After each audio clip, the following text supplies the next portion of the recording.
Good morning বন্ধুরা, আশা করি আপনারা সকলে খুব ভালো আছেন এবং সুস্থ আছেন। আজকে আবার একটা নতুন রেসিপির মাধ্যমে দ্য কুকস অ্যান্ড কম্প্যানিয়নে আপনাদের সবাইকে স্বাগত জানাচ্ছি। এই শীতকাল মানেই কিন্তু দুপুরবেলা ছাদে বসে রোদ পোয়াতে পোয়াতে আচার খাওয়া। তাই আজ আমি তোমাদের একটা টক ঝাল মিষ্টি আমলকির আচার বানিয়ে দেখাবো, যেটা তোমরা সারা বছর সংরক্ষণ করে খেতে পারবে। আর আমলকির উপকারিতা সম্পর্কে কি বা বলবো বলো, যতই বলি কম পড়ে যাবে। যাই হোক, প্রথমে আমি রান্নাটা শুরু করি, তারপর আস্তে আস্তে বলছি।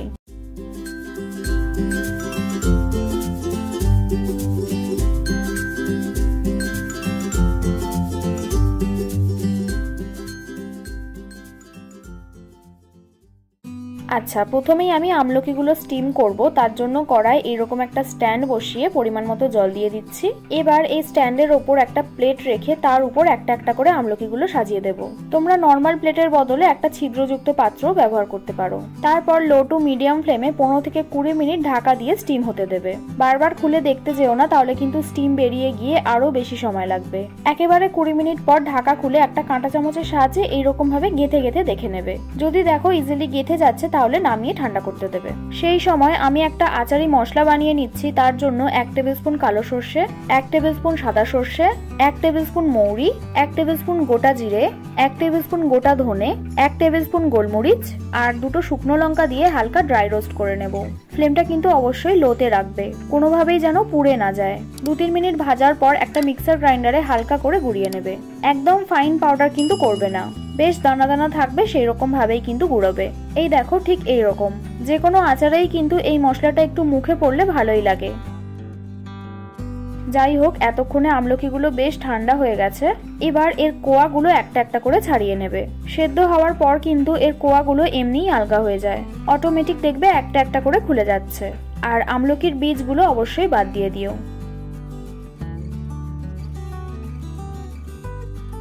দেখছো তো কতটা ইজিলি খুলে যাচ্ছে। আচ্ছা, সব আমলকিগুলো ছাড়িয়ে নেওয়ার পর কড়াইয়ে 2 টেবিল স্পুন মতো সরষের তেল দিয়ে দেব। তেলটা হালকা গরম হলে তাতে 1/4 টিস্পুন হিং, 1/4 টিস্পুন হলুদ গুঁড়ো, 1/4 টিস্পুন লঙ্কা গুঁড়ো আর 1/4 টিস্পুন নুন দিয়ে আমলকিগুলো দিয়ে দেব। এবার এই আমলকিগুলো তেলের মধ্যে হালকা করে ভেজে নেবে।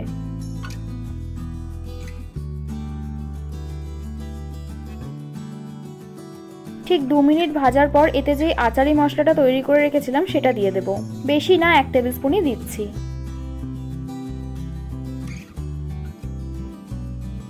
এবার মশলার সাথে 2 মিনিট একটু নেড়ে চেড়ে 1/4 কাপ মতো আখের গুড় মিশিয়ে দেব।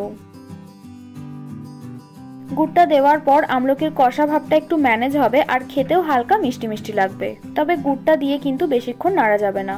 আমলকিগুলো গুড়ের মধ্যে ভালো করে মজে গেলেই গ্যাসটা বন্ধ করে দেবে। তোমরা চাইলে এই সময় 1 টিস্পুন ভিনেগার দিতে পারো, তাতে আচারটা অনেক দিন পর্যন্ত ভালো থাকবে। আমি আর মেশালাম না, কারণ অল্প জিনিস তো, 2 দিনেই শেষ হয়ে যাবে।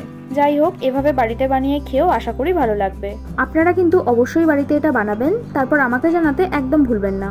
ভিডিওটা ভালো লাগলে একটা লাইক করবেন আর সাবস্ক্রাইব করে আমাকে আরো উৎসাহ দিন, যাতে এইরকম দারুণ দারুণ রেসিপি আপনাদের কাছে প্রতিনিয়ত আনতে পারি। আমি রান্নায় যা যা উপকরণ ব্যবহার করেছি সেগুলো আপনারা সব ডেসক্রিপশনে পেয়ে যাবেন। আমার বানানো রান্নাগুলো এতক্ষণ সময় নিয়ে দেখার জন্য আপনাদের সবাইকে অসংখ্য ধন্যবাদ। ভালো থাকবেন, সুস্থ থাকবেন, আবার দেখা হবে নতুন কোনো রেসিপির সাথে।